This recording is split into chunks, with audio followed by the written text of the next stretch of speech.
Hai semuanya, Assalamualaikum warahmatullahi wabarakatuh.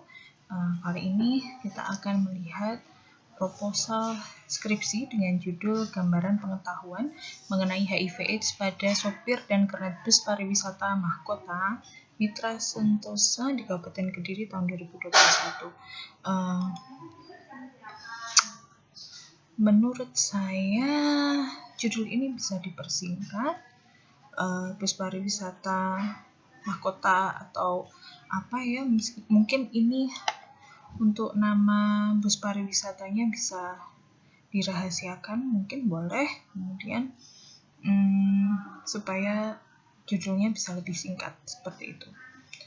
Kita mulai mereview latar belakang ya. Jadi tujuan dari proposal ini nantinya penelitiannya itu ingin melihat bagaimana sih gambarannya pengetahuan tentang HIV/AIDS pada sopir dan kernet bus. Kemudian saya lebih suka ini itu berangkat kepada pengertian jangan langsung tahu-tahu HIV gitu ya. Lebih baik jika kita mengenal sopir bus itu siapa. Jadi mungkin pertama bisa disebutkan tentang sopir bus dulu. Ini pekerjaan sebagai apa? Apa risikonya bekerja sebagai sopir bus? Besarnya risiko ini kan macam-macam ya. Untuk risiko seorang pengendara sopir bus atau kernetnya kan bisa terjadi kecelakaan kerja dan lain sebagainya. Salah satu risiko yang harus dihadapi yaitu mungkin beliau itu harus berhadapan dengan pemenuhan kebutuhan seksual yang kalau tidak aman berisiko kepada HIV/AIDS. Nah, risiko besarnya HIV/AIDS ini seberapa parah atau seberapa besar itu bisa dilihat pada jurnal-jurnal terdahulu.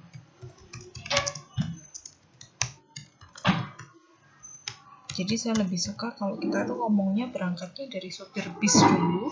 Sopir bis ini pekerjaannya bagaimana, kemudian pekerjaan apa, jam kerjanya berapa lama, kemudian dia itu dihadapkan pada risiko pekerjaan apa saja, sampai pada akhirnya salah satu resikonya itu terkena HIV/AIDS. Bagaimana mungkin dia bisa terkena HIV/AIDS? Ini karena mungkin tuntutan kerjanya ya, karena dia harus membawa bis keluar kota beberapa hari, jauh dan lama, jauh dari istri dan lain sebagainya. Itu harus dijelaskan seperti itu, harus detail, sehingga dia punya risiko besar untuk terpapar HIV/AIDS. Nah, apakah para supir bus dan kernet ini sadar bahwa dia itu punya risiko untuk terkena penyakit HIV/AIDS sebesar itu? Nah, untuk mencari tahu, maka kita juga perlu mencari tahu mengenai tingkat pemahamannya atau tingkat pengetahuannya. Sebenarnya bukan hanya dia itu tahu soal HIV/AIDS ya, tapi lebih baik penelitian ini tuh ditingkatkan menjadi sikap. Jadi pengetahuan dan sikap. Untuk kita itu mengerti apakah dia itu sadar dia itu punya peluang besar terpapar HIV/AIDS dan bagaimana dia menyikapi itu. Apakah dia memang tidak bisa mengelak, atau dengan kata lain lebih setuju ya, ataukah sebenarnya dia juga sudah melindungi dirinya sendiri dengan cara-cara apa seperti itu. Jadi saya rasa gambaran ini mungkin perlu ditambah menjadi gambaran dan sikap ya. Selain hanya pengetahuan, gambaran pengetahuan dan sikap sopir bus dan kernetnya terhadap HIV/AIDS. Bukan terhadap ya, mengenai.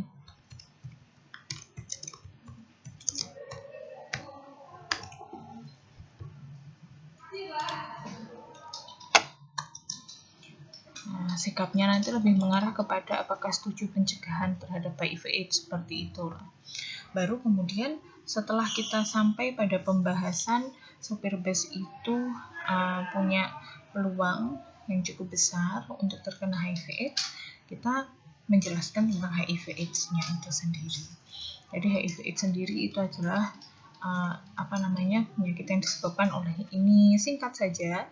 Kemudian orang yang terkena HIV/AIDS itu jumlahnya sekian juta, dan khusus untuk misalnya ya orang dengan pekerjaan supir atau orang dengan mobilitas tinggi itu punya peluang yang mungkin lebih besar untuk terkena HIV/AIDS itu masuk. Nah, ini buktinya apa? Juga seperti ini. Kelompok populasi yang berisiko tinggi terkena HIV/AIDS, salah satunya supir dan kernetnya. Mengapa bisa? Nah, ini kan mobilitas tinggi ya.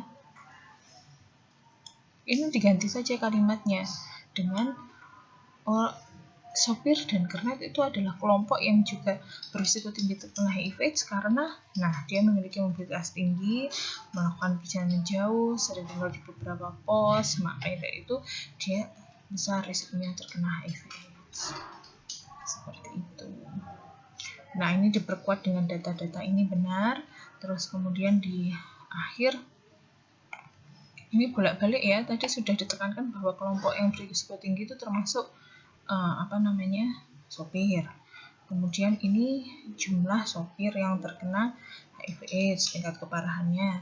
Ini balik lagi, sopir termasuk kelompok berisiko HIV/AIDS karena dia bekerja jangka panjang di luar rumah. Ini balik lagi, jangan seperti ini. Jadi satu paragraf ide pokok utama itu diselesaikan di dalam rangkaian yang berurutan. Kalau kita bilang supir itu berisiko terkena HIV/AIDS, bawahnya ini selesaikan. Kenapa dia berisiko terkena HIV/AIDS? Jadi harusnya paragraf yang ini itu ditempel sebelum ini. Baru kita ngomong soal keparahannya. Buktinya yang terkena HIV/AIDS dari kalangan sopir itu sekian. Nah, di kota Kediri sendiri ini, nanti kamu masuk mengapa kamu perlu melakukan studi gambaran pengetahuan dan sikap ini di Kediri, kenapa? Itu mulai masuk ya, di bawahnya sini. Kediri itu punya yang namanya, belum ada di sini ya.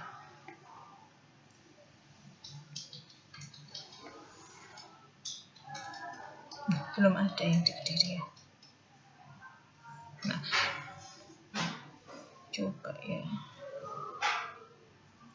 Nah, di Kediri sendiri itu ada kelompok atau kalangan sopir. Nah, seperti ini, sehingga perlu dilihat dalam saat ini itu. Nah, ini. Jadi sopir itu ya meningkat jadi 77 kasus yang kena HIV ini menurut profil kesehatan Kabupaten Kediri 2019. Nah, kalau menurut saya sudah tidak relevan lagi untuk menanyakan kepada sopir ini tentang pengetahuan HIV/AIDS saja, tapi sudah harus kepada sikap nyarinya, gitu ya. Nah, jadi nanti di akhir sendiri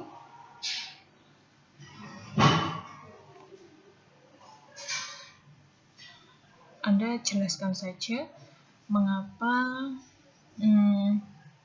di Kediri itu perlu dilakukan penelitian tentang ini, karena Kediri punya kawasan yang biasa ini sopir, nah seperti itu, dan jumlah sopir yang terkena HIV/AIDS di Kediri juga meningkat. Maka itu perlu dicari tahu di kalangan sopir itu sendiri bagaimana sih, selain tingkat pengetahuannya tentang HIV/AIDS jangan-jangan kurang, tapi juga sikapnya terhadap HIV/AIDS sendiri bagaimana, seperti itu ya.